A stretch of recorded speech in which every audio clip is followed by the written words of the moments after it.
వేసవి కాలంలో ఎండలు మండిపోతున్నాయి. ప్రతి ఒక్కరు కూడా ఏసీలు, కూలర్ల కింద సేదతీరుతూ ఉంటారు. ఈ సమయంలో చాలా మంది ఏసీలని కొనుగోలు చేస్తూ ఉంటారు. వేసవిలో ఎండవేడిమి నుంచి ఉపశమనం పొందేందుకు ఎయిర్ కండిషనర్లకు డిమాండ్ వేగంగా పెరుగుతోంది. మీరు వేసవిలో కూడా ఏసీ ఉపయోగించాలని భావిస్తే ఇంట్లో ఉండే విద్యుత్ వాట్లపై ఆధారపడి ఉంటుంది. మరి ఏసీ ఏర్పాటు చేయాలంటే ఎంత విద్యుత్ వాట్స్ ఉండాలి? దాని నిబంధనలు ఏంటి ఇప్పుడు చూద్దాం. ఏసీ చల్లటి గాలిని అందించడమే కాకుండా కొన్నిసార్లు మీకు చాలా ఒత్తిడిని కూడా కలిగిస్తుంది.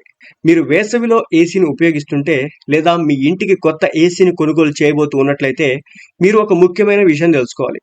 నిర్లక్ష్యం చేస్తే భారీ జరిమానా పడే అవకాశం ఉంటుంది. అయితే మీరు మీ ఇంటిలో విండో ఏసీ లేదా స్ప్లిట్ ఏసీని ఇన్స్టాల్ చేసుకోవచ్చు. అయితే విద్యుత్ శాఖ నుంచి ఒక ముఖ్యమైన నియమం ఉంది.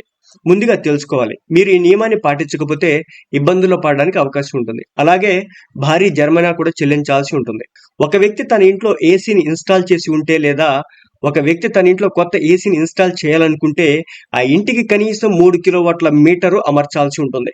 వేసవి వచ్చిందంటే ప్రతి ఇంట్లో కూలర్స్, ఎయిర్ కండిషనర్లు, విద్యుత్ గృహోపకరణాల వినియోగం పెరగడంతో విద్యుత్ వినియోగం పెరుగుతుంది. గృహోపకరణాల వినియోగం పెరగడం వల్ల కొన్నిసార్లు ఓవర్లోడింగ్ కూడా పెరగడం మొదలవుతుంది. ఇది మాత్రమే కాదు, చాలా మంది విద్యుత్ను ఆదా చేయడానికి విద్యుత్ను దొంగిలించడం కూడా ప్రారంభిస్తారు. దీని కారణంగా విద్యుత్ శాఖ ఉద్యోగులు తనిఖీ చేస్తూనే ఉంటారు. విద్యుత్ మీటర్ కూడా తనిఖీ చేయడానికి అవకాశం ఉంటుంది. ఒక వ్యక్తి ఇంట్లో 1.5 టన్ను వరకు ఏసీ ఉంటే కనీసం 3 కిలోవాట్ల విద్యుత్ కనెక్షన్ ఉండాలి. 2 టన్నుల ఏసీ ఇన్స్టాల్ చేయబడి ఉంటే కనుక కనీసం 5 కిలోవాట్ల పవర్ కనెక్షన్ అవసరం. మరి జరిమానా ఎందుకు చెల్లించాల్సి వస్తుంది? మీరు 1.5 టన్నుల ఏసీని ఇన్స్టాల్ చేశారని, మీ వద్ద 3 కిలోవాట్స్ విద్యుత్ మీటర్ ఉందని అనుకుందాం.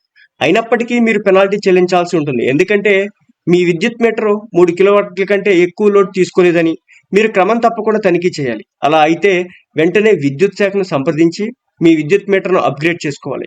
పవర్ మీటర్ 3 కిలోవాట్స్ కంటే ఎక్కువ లోడ్ చూపితే మీరు 5 కిలోవాట్స్ పవర్ మీటర్ని ఇన్స్టాల్ చేసుకోవాలి. ఇలా సకాలంలో చేయకుంటే విద్యుత్ శాఖ అధికారులు పట్టుకుంటే భారీ జరిమానా చెల్లించాల్సి ఉంటుంది.